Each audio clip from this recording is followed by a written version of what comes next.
Okay, so now that we have this caulked here, we're gonna next fill the nail holes in, and I have my one inch flat flexible blade knife. It's great because it can conform to the shapes of the crown molding. And I have this Spackle nail hole filler. It's made by DAP. It goes on pink and it dries white, and it's great because you know when it's white that it's able to that it's ready to be sanded. But this stuff does shrink here, and we're dealing with the nail holes that were caused by the hammer gun. So, and these holes are big enough to where you have to fill them twice so that you get a perfectly smooth surface, so that when you look up at the crown, you don't see all the impressions where the nail holes were. If you just fill them once, you still will see a slight impression of where the nail holes were. So that's why you always have to do it twice. It's just like in drywall with the screw holes. You do those 3 times because it shrinks. There's some people that like to put a lot up here and like leave a lot in excess, and that doesn't always work a lot. And then when you go to sand it, you sand below the surface. So it's just better just to use a blade and to wipe over it and let it shrink a little bit and then go back over it. And before we start, there's an imperfection right here. It's like a pimple. It comes out of the surface. It's like a little hill here. There's like 2 of them. So what you want to do with any other imperfections is I'm just going to take out my knife right here. And what I'm going to do is this, I'm just going to cut a X in it. And then up top, I'm going to connect the top and basically just draw like a box around it.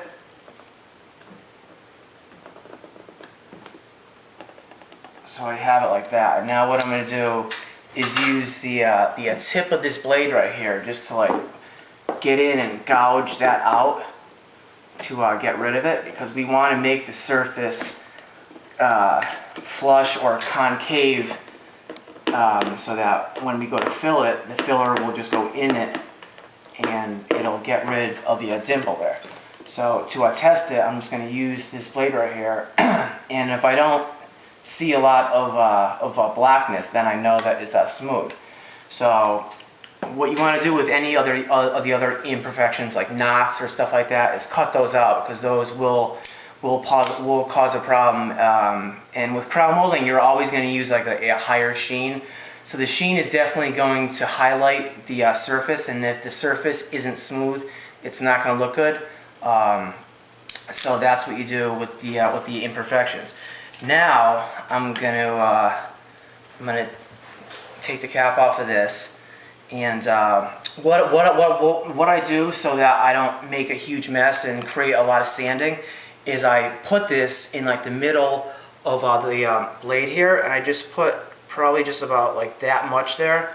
And the way to work it is just use your finger here to wipe it and then put it in the middle there. And that way it'll never fall off and onto the floor there.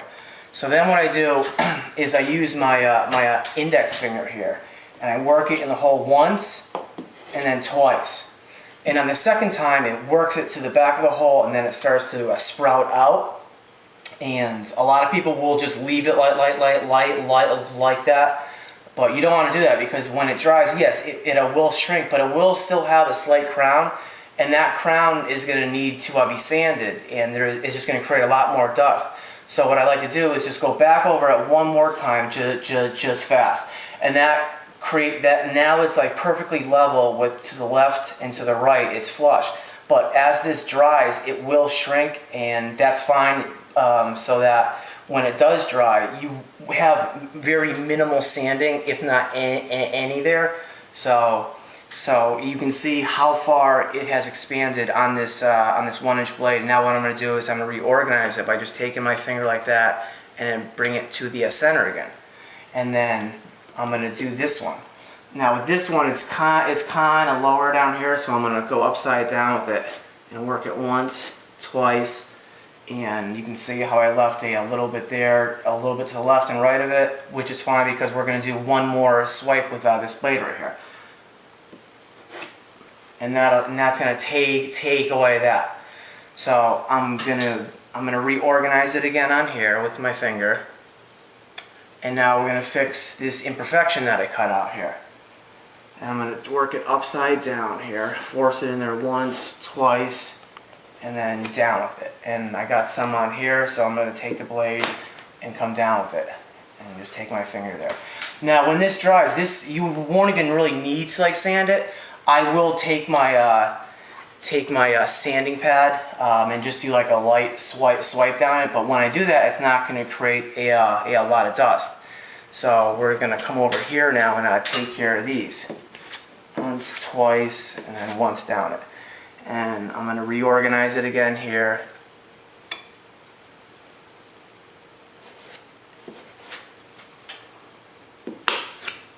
And that's going to fill in there.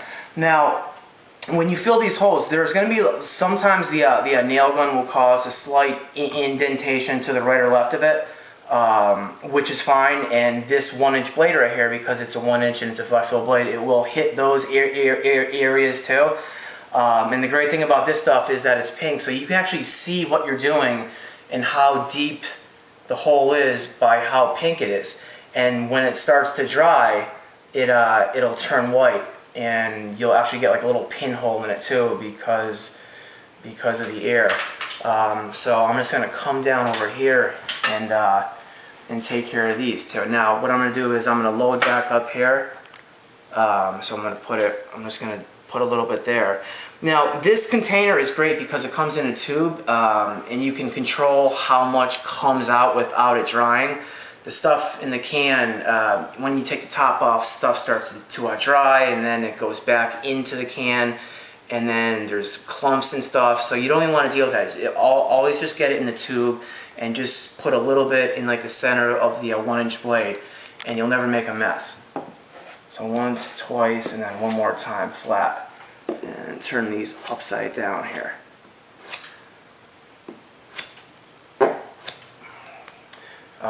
Now I left a little bit over here. I'm going to take my finger there and get rid of that.